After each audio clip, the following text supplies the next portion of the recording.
Et deux invités avec nous pour évoquer Angela Merkel. D'abord Anne Weber, bonsoir. Bonsoir. Alors vous êtes écrivaine, auteur de plusieurs romans, ou récits. Le dernier, au début de cette année 2015, Vaterland, on dit, aux éditions du Seuil. Donc c'est une interrogation sur ce que signifie être allemand au XXIe siècle. Vous êtes né en Allemagne de l'Ouest, mais vous vivez en France depuis plus de 30 ans et vous écrivez tous vos livres dans les deux langues. En fait, vous vous traduisez vous-même dans l'une et l'autre langue. Alors, en duplex de Bruxelles, aussi avec nous, Florence Autrey. Bonsoir. Bonsoir. Alors, vous êtes journaliste française, installée à Bruxelles depuis 10 ans. Vous suivez de près l'actualité européenne et vous connaissez bien aussi Angela Merkel. Vous lui avez d'ailleurs consacré un livre en 2013, Angela Merkel, une Allemande presque comme les autres, aux éditions Taillandier. Et vous avez participé, je crois toutes les deux d'ailleurs, cette semaine au magazine Le 1, consacré justement aux secrets d'Angela Merkel. Alors, commençons par cette grande question d'actualité, les migrants ou les réfugiés, comme on les appelle, qui arrivent en masse en Europe. On l'a vu tout à l'heure, Angela Merkel est aujourd'hui en Turquie pour discuter avec les autorités turques. Elle a changé d'avis sur cette question. Au mois d'août, la chancelière avait annoncé que l'Allemagne allait accueillir à bras ouverts 800 000 migrants. Elle a débloqué d'ailleurs 6 milliards d'euros pour les accueillir. Le Spiegel l'a comparé à l'époque à Mère Teresa et cette célèbre couverture du Spiegel. Et puis à la mi-septembre, elle a changé d'avis, elle a décidé de rétablir les contrôles aux frontières avec l'Autriche. Anne Weber, pourquoi ce volte-face de la chancelière ? Bon, alors, d'abord, il faut que je vous dise que je ne suis pas analyste politique et que je ne saurais pas vous mais en tant qu'Allemande, comment est-ce que vous avez ressenti et les aboutissants de toutes les décisions de Mme Merkel, mais ce que je vois, c'est que, bon, c'est un peu une caricature d'Allemande, cette Angela Merkel telle qu'elle est perçue en France. Ouais. Et il y a deux choses en elle. Il y a il y a plusieurs choses, mais deux en particulier, c'est son protestantisme, la morale protestante. Son père était un pasteur. Son père était pasteur. Et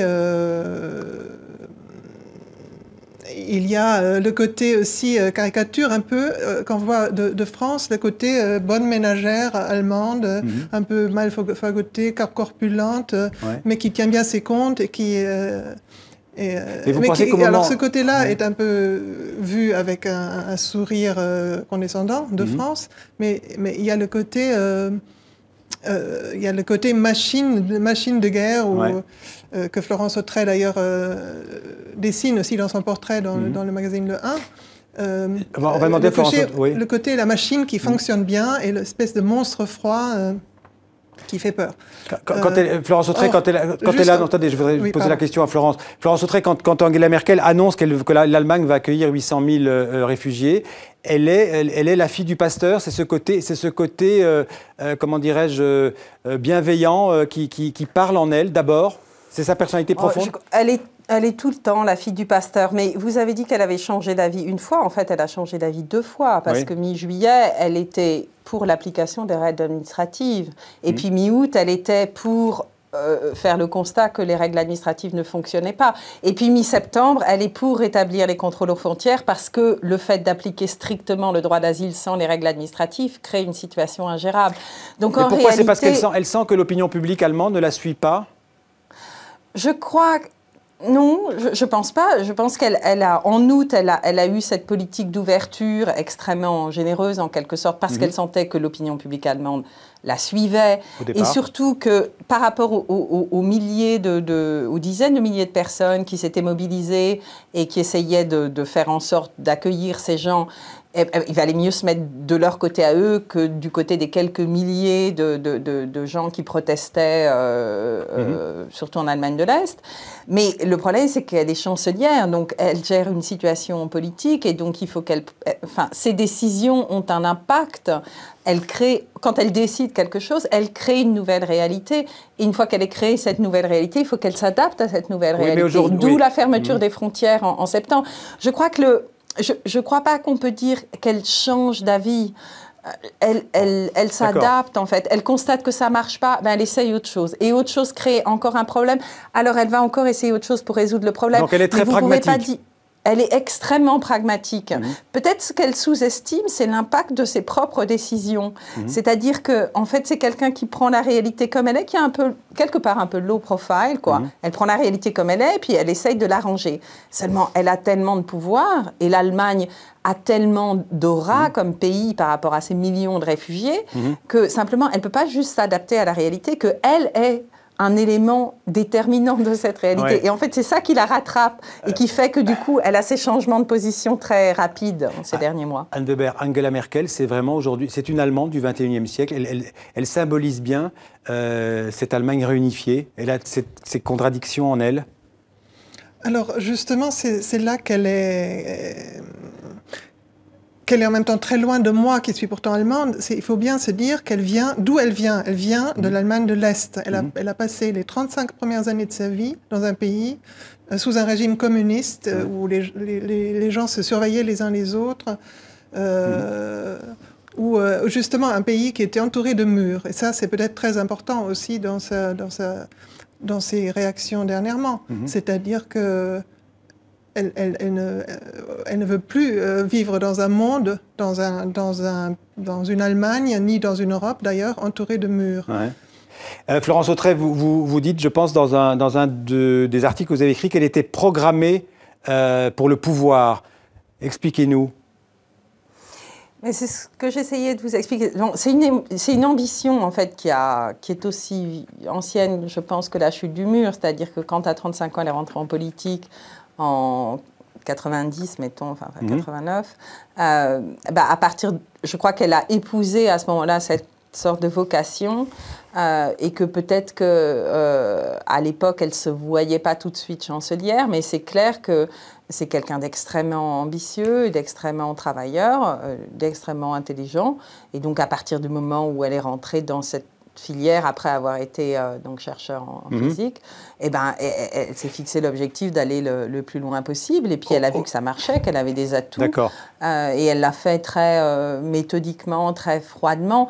Il ne faut pas non plus trop se laisser tromper par son image de générosité. C'est vrai que c'est quelqu'un qui a une éthique, c'est quelqu'un qui a une morale, qui en a fait l'architecture de tout son propos politique, au point d'être un peu apolitique. Mais c'est aussi quelqu'un d'extrêmement dur et ambitieux. Pour revenir sur cette question des réfugiés, aujourd'hui, on sent que les sondages sont moins favorables. Les Allemands sont moins favorables à l'accueil des réfugiés. Au départ, il était à peu près aux 2/3, très majoritairement favorable.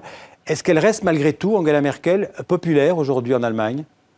Anne Weber. Apparemment, elle chute terriblement dans les sondages, mais il y a un moment entre la rationalité de la scientifique qu'elle a et la morale protestante. Ces derniers temps, apparemment, la morale l'a emporté. Et quand elle a dit le droit d'asile ne connaît pas de limite supérieure, c'est quelque chose qui est à la fois vrai, je crois, juridiquement, mais qui est surtout vrai du point de vue chrétien. Le droit d'asile, c'est un peu comme l'amour du prochain. On ne peut pas dire j'aime ce premier prochain et ce deuxième et ce troisième, mais le quatrième, je trouve que là, on sature un peu. S'il faut aimer tout le monde. Non, alors elle est chrétienne, elle s'est souvenue et d'ailleurs elle semble être un des seuls membres de son parti à se souvenir que c'est un parti chrétien, c'est les chrétiens démocrates. Oui, parce qu'il y a beaucoup de contestations dans son propre parti, dans la CDU et dans la CSU, qui est l'aile bavaroise plus à droite en fait de la CDU. Oui, si bien que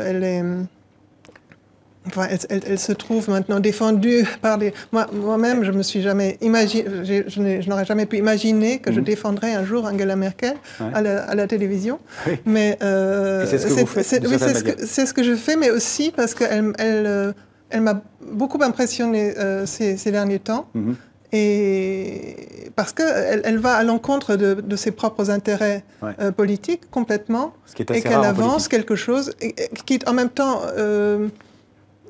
ce qu'elle avance, moi j'y vois pas un revirement, c'est quand même des choses qui sont des évidences. C'est que à moins de mettre des murs partout et des barbelés et de tirer sur les gens comme on l'a fait là récemment à la frontière bulgaro-turque, mais sinon il y aura toujours des points de passage.